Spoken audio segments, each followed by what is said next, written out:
दिवसांपूर्वी केंद्रीय मंत्री नितीन गडकरींच्या कार्यक्रमामध्ये गैरवर्तन केल्याच्या आरोपावरून मधाळे यांचं निलंबन करण्यात आलंय।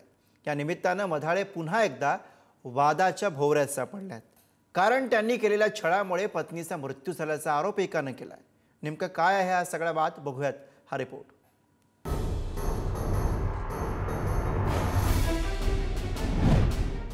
नागपुरात भर कार्यक्रमात भर स्टेजवर दोन महिलांमध्ये रंगलेलं हे नाट्य। उजवीकडची ही महिला डावीकडच्या महिलेला चक्क धक्काबुक्की करते, तिला जागेवरून उठून जायला सांगते।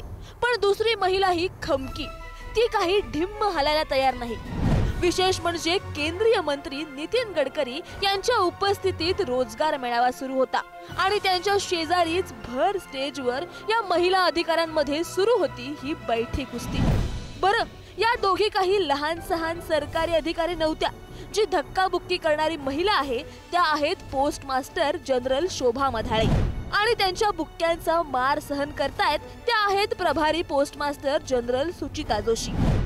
मधाळेबाईंनी बदलीच्या आदेशाला कॅट मधून स्थगिती मिळवली, त्यामुळे गडकरींच्या शेजारी आपणच बसणार असा त्यांचा आविर्भाव। तर त्यांच्या जागी जोशीबाईंची नेमणूक झाली, त्यामुळे त्या काही हटायला तयार नव्हत्या। त्यांच्यातला हा वाद, एकमेकींना धक्के देणं आणि शाब्दिक खटके हे सगळं सोशल मीडियात व्हायरल झालं। अगदी टपाल खात्याच्या वरिष्ठांपर्यंत हे प्रकरण पोहोचलं। या प्रकरणी गैरवर्तन केल्याच्या आरोपावरून शोभा मधाळे यांचं अनिश्चित काळासाठी निलंबन करण्यात आलंय। दरम्यान पोस्ट मास्टर जनरल मधाळेबाईंवर आणखी एक गंभीर आरोप करण्यात आलाय।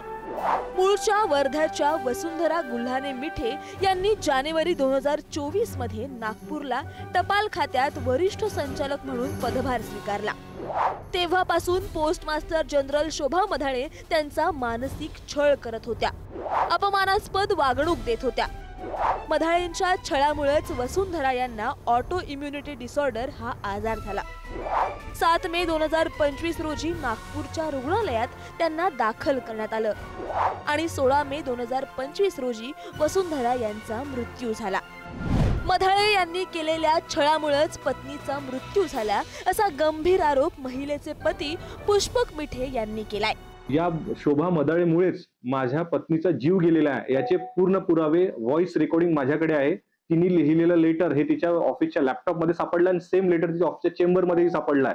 तर विचार करा तिने काय पद्धतीने, जर ती गडकरी साहेबांच्या समोर आणि मोदी साहेबांच्या समोर जर अशा पद्धतीची करू शकते तर ऑफिसच्या चेंबर मध्ये तिने काय काय केलं असेल हे सत्यता तुम्हीच पाहून घ्या। आणि तसं तिने लेटरही लिहून ठेवलेलं आहे, ऑफिसच्या चेंबर मध्ये आहे आणि तिच्या पर्सनल ऑफिसचं लॅपटॉप आहे त्याच्यामध्ये पण आहे। आजच्या निलंबनाच्या याच्यावरून मी थोडं समाधान मांडलेलं आहे आणि याचा पाठपुरावा मी फ्युचरमध्ये करत राहणार आहे।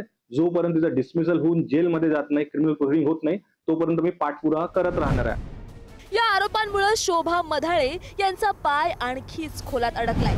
जी महिला नितीन गडकरींच्या कार्यक्रमात एवढी अरेरावी करू शकते, ती महिला ऑफिसात किती छळवणूक करत असेल असा सवाल पुष्पक मिठे यांनी केलाय। या निमित्तानं सरकारी कार्यालयातील वरिष्ठ महिला अधिकाऱ्यांच्या कार्यसंस्कृतीवर गंभीर प्रश्नचिन्ह उपस्थित केलं जात आहे। वर्ध्याहून पंकज गादगेसह ब्युरो रिपोर्ट, पुढारी न्यूज।